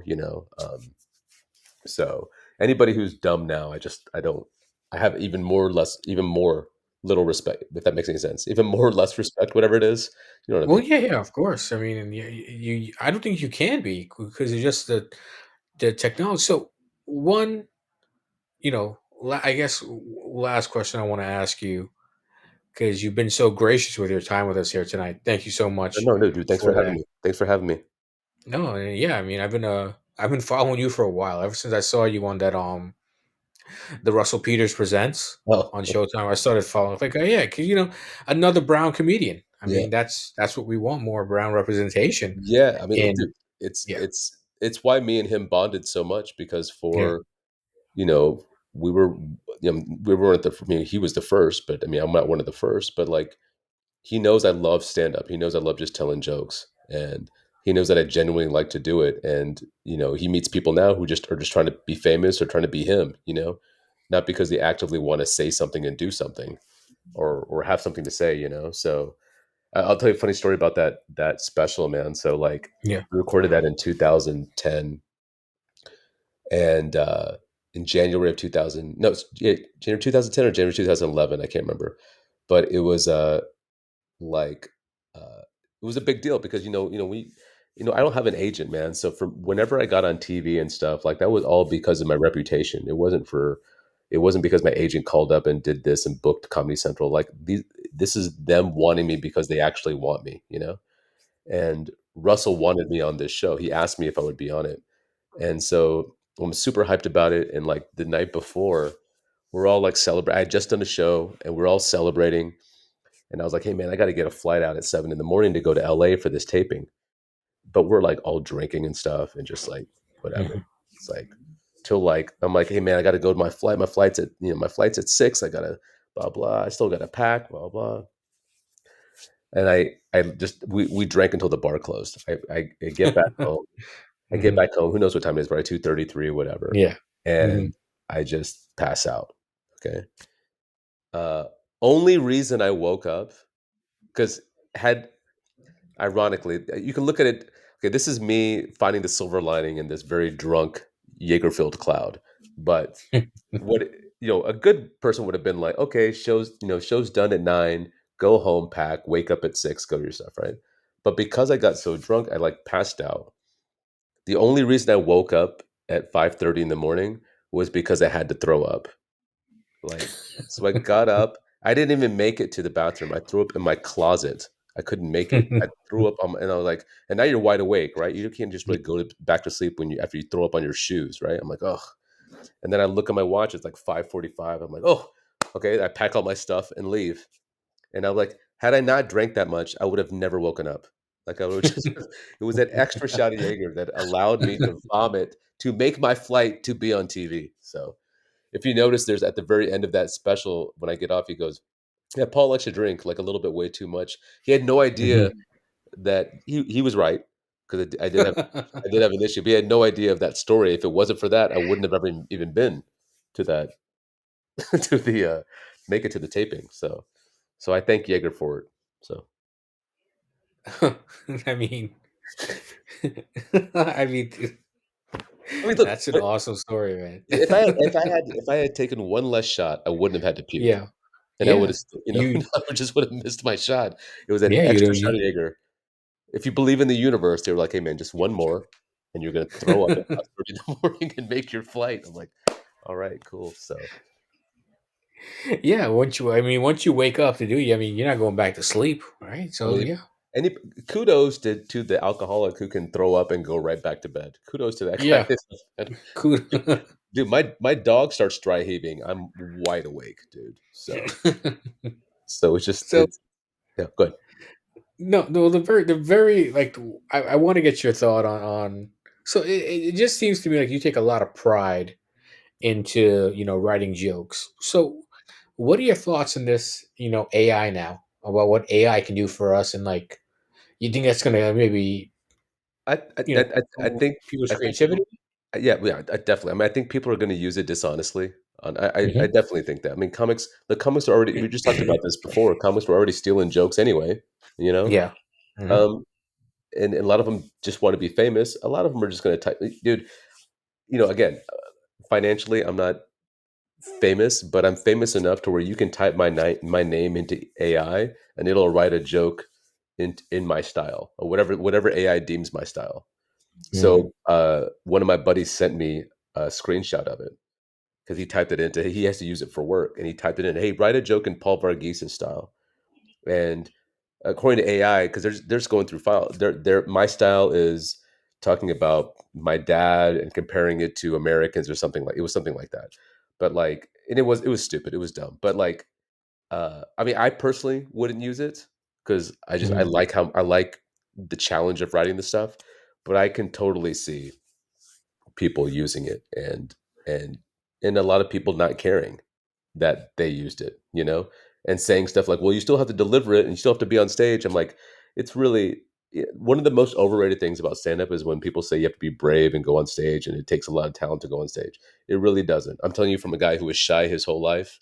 Once you go up there a few times and you do well and you do bad and you know what both those feelings feel like, it's very easy to go back on stage, you know? It's the fear that people have is what if nobody laughs at anything? But once you have that happen a few times, you get over it, you know? So it's definitely I don't look forward to what it's gonna do as far as like my job goes. But again, all I can do is just that's kind of why I want to put out the albums and special out, by the end of next year, Mhm. just because when technology comes, it's coming fast. It's going to switch quick. It's going to happen. Yeah, It's going to feel like it's overnight. Like next year, a year from now, we're just going to be using it for something that we don't even think about. So I'd rather get all that stuff out before anything else. But I'm not very optimistic about what it would do creatively because I know people will end up using it for, and especially what's going to suck is it's the people who are already successful that are going to end up using it. Um, and nobody's going to care. And then, I mean, at that point, if you're typing stuff into AI, I wouldn't be surprised if people are putting out two, three specials a year, you know, just yeah. just to milk it. It doesn't, it's gross. I can't do anything about it. But Well, you know, especially with like what you just said there about write a joke in Paul Verghese's style, and if you're a comedian and you become that famous, or you can write a joke in that your style, yeah, all of a sudden now there goes your whole like AI is going to do the work for you. yeah. That's what You I'm saying. just have to go like stand and deliver. Yeah, and that's what's gross So about it. And that's why I'm so dead set about stand up. I feel like I'm one of again, we talked about being an outsider. I feel like I'm an outsider in that situation. Because I don't see it as an advantage. I I love, I feel yeah, I love the advantage of being able to look up stuff online, but I really don't I'm not looking forward to where that takes people, especially people who just want to be famous. I mean, once cameras got on phones, everybody wanted to be famous. So like it's I don't think very positively, is that right? Whatever. I don't think very positively of what the applications for it are going to be when it comes to entertainment, even with music and stuff. yeah. It's going to wipe that out. But like that's why I love stand up so much is like I'm lucky to do this job. I'm lucky that they're paying me to do this because it's not an essential job. It's not necessary. We're lucky to be doing this. So like, it can easily be taken away and AI is going to be proof of that. So, I mean, for people listening, when this does get released, mhm. I mean, could you have had a more of an informative conversation? So many wide range of topics we touched tonight, man. I Oh, mean, like, we went from John Tesh, okay, yeah, right. to how to rent movies at an Indian grocery store, bro. Come on, dude. I mean, it's almost like you put just a bunch of random shit in a hat and you just pulled it out. Like, we're going to talk about this now. I'm like, yeah, dude. Exactly what. And I'm not even drinking. I'm not even buzzed. You should see me. You should get me when I'm buzzed. We'll go all over the place, dude. you know, you know what? There might be another opportunity Okay. on a bigger platform. Okay. Then I don't want to announce it just yet because it's not confirmed. But Okay. if it does come through, I definitely want you to come back. And I think we do need to talk about our if the Knicks we do something sports related. Are you Yankees or Mets fan? oh, Yankee fan. Okay, so like Yankees Yeah. Rangers, Yeah. that should be interesting next year. I mean, it's not really a rivalry, so But you know, I mean the Yankees. I mean that's like for me right now. That would be like another 3 hours I can talk about what they have to do. So I wait, mean, look, just get yeah, Otani and figure it all out, man. I know, right? I mean, that's like again for the first time, I have all four teams in our city are competitive at the same time. So not saying they can all win it, but like if you ever want to like if it ever becomes a rivalry somewhere out Yeah. there, as soon as you guys release Daniel Jones 1 year into his contract, when you have the number 2 pick in the draft, you know, Should have never given him a contract at all. But um, so I mean, look, if this is you a you're hearing the yeah. laugh of a man who has suffered with his local sports teams for so long. Just let me have my one sports giggle where I can just feel like I took over the world for 1 second before we flame out in the playoffs. Just give me some hope. So Well, I mean, look, I'll be. I don't think. I think in the NFC this year, yeah, I think it's San Fran, Dallas and Philly. in Dallas. Yeah, Yeah, yeah. but Dallas is there. in that order, that's like Yeah, literally in this city. This city knows we can take Philly. We can take them. San Francisco, we yeah. have no chance unless there's a massive injury. So we're just we're hoping Debo or Christian McCaffrey or Brock Purdy are gone. That's our only hope of winning, of getting a chance to win that thing. So it's I'm not praying for Yeah, their like demise, but if we make it to the Super Bowl, one of those three guys got injured. And I'm not saying who injured them. Might have been an accident on a Saturday afternoon, the day before the game. Who knows? Some brown guy in a hoodie walking through San Francisco, I don't know. I don't know. Just speculating, not saying anything happened or I know anything about it, but if we have to go to San Francisco to win that game and God forbid Nick Bosa has some bad chicken curry the day before, I can't it had anything to do with it. I'm just saying, you're welcome, Cowboys Nation. You're welcome because we can't block Nick and Bosa. you know what? And not even like a serious injury. Maybe just some like Intestinal diarrhea. discomfort. Yeah, Intestinal yeah, discomfort. yeah, yeah, yeah. There you He go. just can't make he feels dehydrated. He's not at Yeah, 100%. I just yeah. I need my Debo Samuel at 30% and my Nick Bosa at 40%, and then we then we have a chance. So, I mean, I've been teasing the. Well, I really wasn't teasing the clip, but I mentioned a clip from Paul from one of his that I illegally downloaded off YouTube. So without Paul's permission, by the way, but I guess I have it now. Um, so here we go, a clip from Paul. I'm not even gonna try the last name because I screwed it up like five No, no, times no. already. It's But Varghese. yeah, Just remember, it's Varghese. Paul Varghese, Yeah. I think.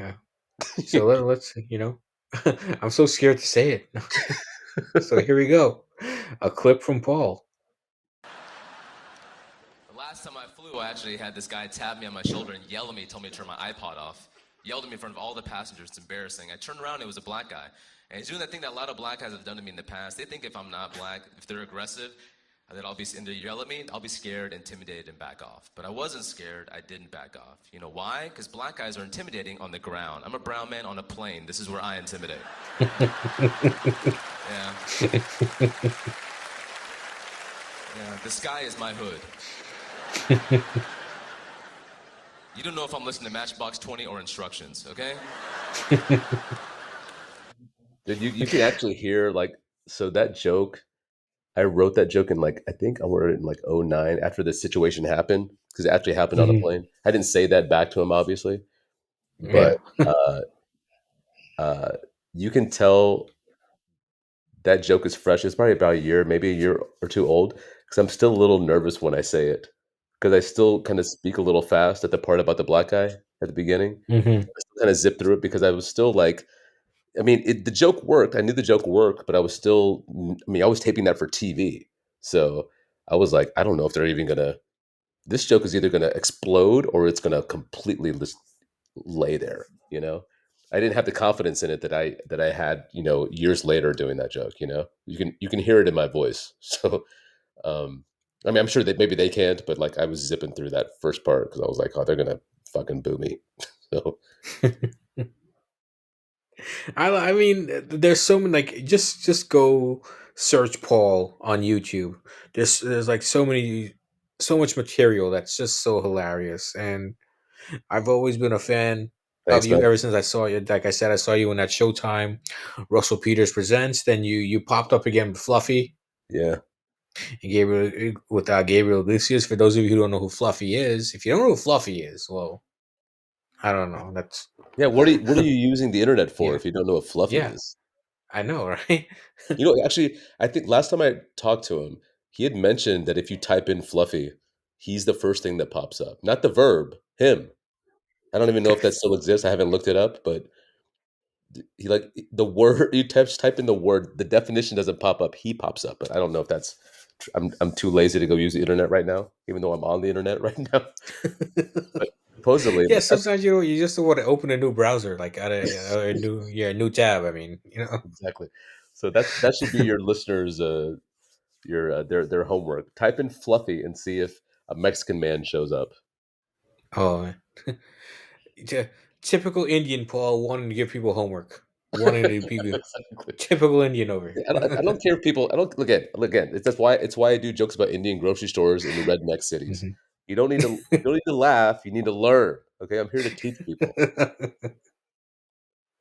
So, I mean, this has been one of my most fun chats to ever do because I feel like I had a structure, but there was no structure. We just went from topic to topic and Well, feel free to yeah. edit most of it out. I won't get mad. No, I'm definitely keeping them about the Malayalam because it's nostalgic for me, about the ledgers and the Malayalam. I feel like I'm gonna listen to it like a week from now. It's gonna be the NBA and NBC theme song, my clip, and thank you so much for joining us. All right, and be sure to type in Fluffy to find out if Gabriel Iglesias is more famous than the word itself. So, oh man, I mean, such a blast. this is Yeah. 4 different podcasts. You can start an Indian grocery store podcast, and this you can chop it up and make 10 minutes of that the first episode. I mean, okay. So you've been so gracious. I don't want to, I don't know if you have any plans. If had dinner yet, I don't want to, disrupt that I'm or good. I'm anything just like trying to that. avoid the dogs. They're scratching at the door like I'm. Oh, okay. But there was something we should do last year, and we'll end on this. Okay. It was called a rant session, Okay. and basically, it was we. There was four of us on the show, and we just would like at the end we just ranted about anything that was bothering us or Okay. anything that we. So, Paul, I want to give you the opportunity to end this show with a rant. With a rant. Anything you want to rant about. Anything. Anything I Here's want. your time. Anything Anything. I want to rant. Man, this is. You should have told me this before. Uh, no, like I'm in a really good space right now, so I don't know. Oh. Oh, I will say this. I really don't. So I was depositing money today, and I'm not. This is not even just a funny thing. This is just I don't understand that they don't put all the money in the account at once. Like at Mhm. least Chase doesn't.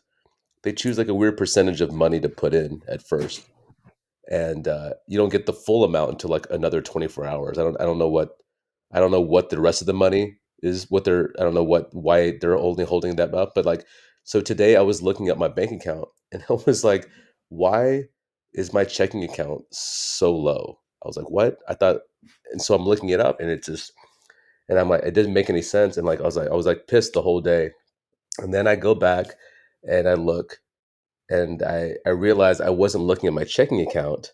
I was looking at my savings account, and my checking account was had the check on hold, right? And I was like, okay, cool, it's still all coming in. And then I got mad because I realized, well, then fucking how low is my savings account? That I was upset. Then I got just depressed. I went from angry to depressed. I was like, oh, like how dare I have so little money to save me in case the world collapses? You know what I mean? Like I'm not scared about that, obviously, but that's the one thing that I do hate about stand up is like I never get paid right after a good show. I always have to wait a couple of days to get paid. Mhm. And I kind of wish I had immediate gratification. You know what I mean? Like, hey, that was really hilarious. Here's $800. I'm like, thank you. You know? But I don't get that. It's like 2 days later.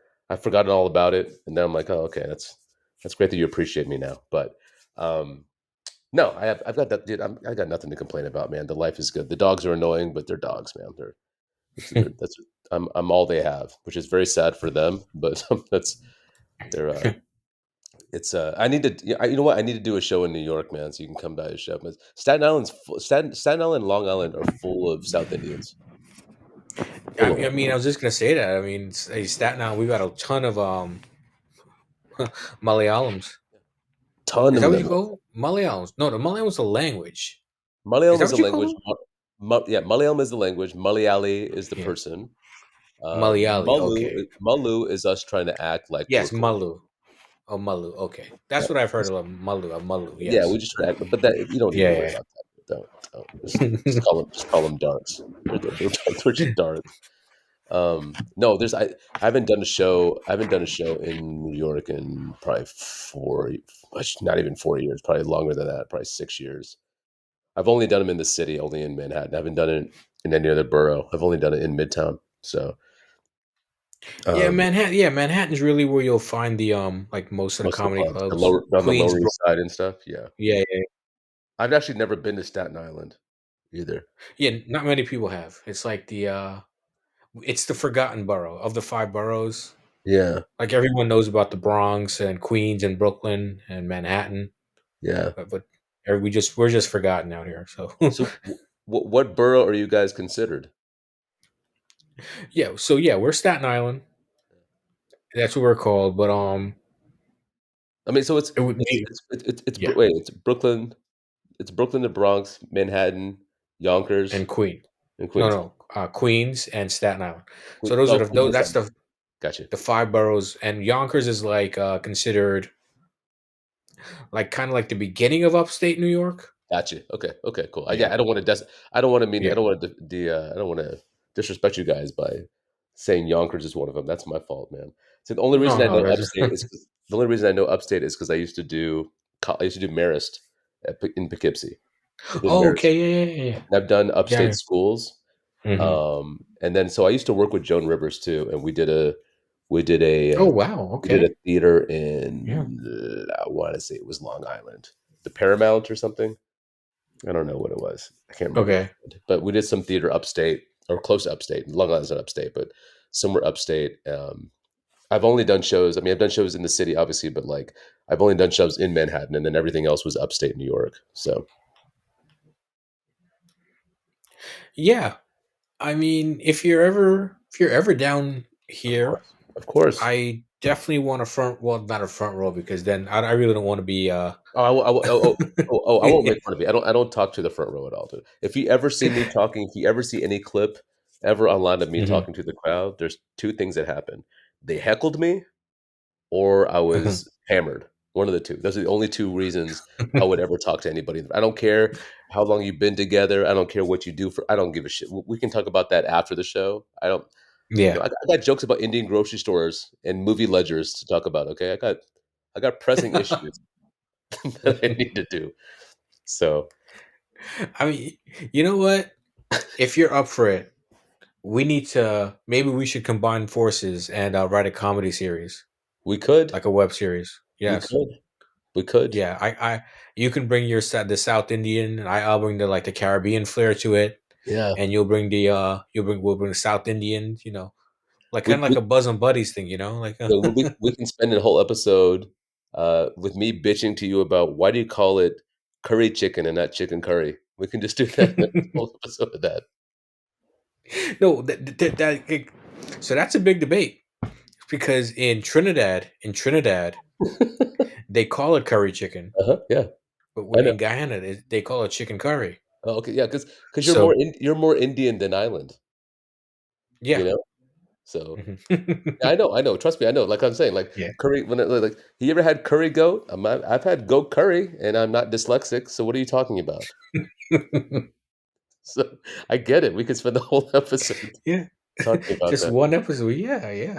I mean, so what's so funny is that since I started doing this podcast, Uh huh.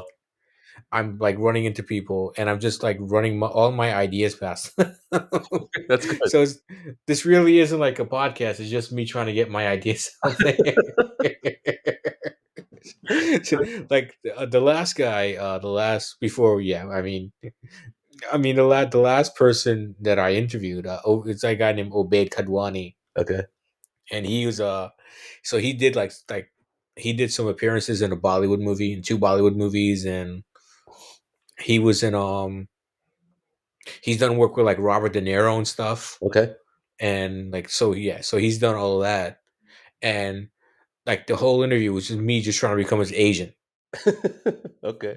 Okay. Yeah, so I mean, now I'm trying to Trying to yeah figure out how to get certified and yeah. what class you gotta go to. now, now I'm trying to get my comedy ideas to run it by you. You know, no, but I'm serious. I think we should. I think if we wrote a series together about the Ledger and some Malayalam movies, yo. Dude, I went as soon as I get this grocery store chunk finished because it's I've only done it a few times. I've done it in front of Indian audiences, obviously, but I've done it a few times in front of like white audiences and black audiences, and it Mhm, gets a good response, but it's not finished yet. As soon as it gets finished, I'll send you a clip of it. You'll if I can get this joke to go viral, it would be the most ridiculous thing for me telling a bunch of white and black people about Indian grocery stores. You'd be like, mhm. it's it would be my biggest crowning achievement comedically to be able to do a joke about ethnic grocery stores to a bunch of people who have never stepped foot in an ethnic grocery store. So Well, I'll tell you this right now. If you write it, and we can film it, yeah. I can get you a grocery store. I can get you actors. Yeah. So if you want No, to do that, dude, we can discuss this. dude, the Yeah. way you're talking, you already sound like an agent, man. Yeah. So you write the script, bro. I got the set design. I got a dude who has a camera. You got everybody. Yeah, I do. I do. You don't need your friend Yeah. to bathe, man. You are an agent, dude. Trust me. You got it. You know a guy. You know a guy. I know. Yeah. Well, Staten Island is kind of known as a mafioso place with Oh, some really? Okay. Italians. So yeah, yeah. So I know some guys who know some guys. So If you don't know a guy, you know a guy who knows a guy. yes, I Okay. know a guy who knows a guy who knows it. Yeah, no, but if you want to if you want to take some of your and this, I'm leaving all this in here. So for the record, Okay, I got you. so when we whenever you're listening, if you wanna film this, I'm your guy. I got you. I Okay. got you. I got the actors. I got the camera. Okay. Yeah, Let me get this joke to work first, and then we'll figure it yeah. out. Then we'll figure. All right. Well, Paul, I think you should start working on this thing right now. Make it work. Uh, You got a deadline for me? Paul, I don't want to show up to your house with a baseball bat, pal. That's all I'm saying. Okay, I got you. Okay. Yeah, So I would just assume you're a Rangers fan. I get excited. So don't worry about it. that's a video right there. Somebody whooped my ass with the Rangers bat. I'm like, so where were you in Game Five? Like that. He's like choking my girlfriend out. He's like, oh, remember when Adolis Garcia hit that home run in Game Six? Exactly. That's So, yeah. Of oh man, this has been so much fun, man. But I mean, thank you so much for your time, course, Paul. This has been so amazing. of course, man. And And edit this down to a good 20 minutes, man. 20, no, this whole thing is staying up, man. So too much brilliance. I can't edit this brilliance out. Okay. Like Okay. Well, hey, I'll take it. Whatever works for you, man. I appreciate it, man. yeah, definitely. All right, as I always say, guys, all good things must come to an end. This was so much fun to talk to Paul. The king of comedy when it comes in Dallas. I was gonna say when it comes to Dallas, but no, in Dallas, the king of comedy. And who knows? Maybe you'll see us together in a skit. Yes. Um, that written by Paul. Yes, sir. So yeah, no pressure, though, no pressure. But yeah. So for myself, Prakash, for Paul Varghese, did I say it right? You nailed it. I nailed it It only finally. took you an hour and 49 minutes and 26 seconds. Nailed it, dude. All it did for us. I say ciao for now. I'll catch you on the next one. And Paul, we are doing do big things together, man. For sure, man. Thank you so much for having me. No problem, man. All right, guys. Bye for now.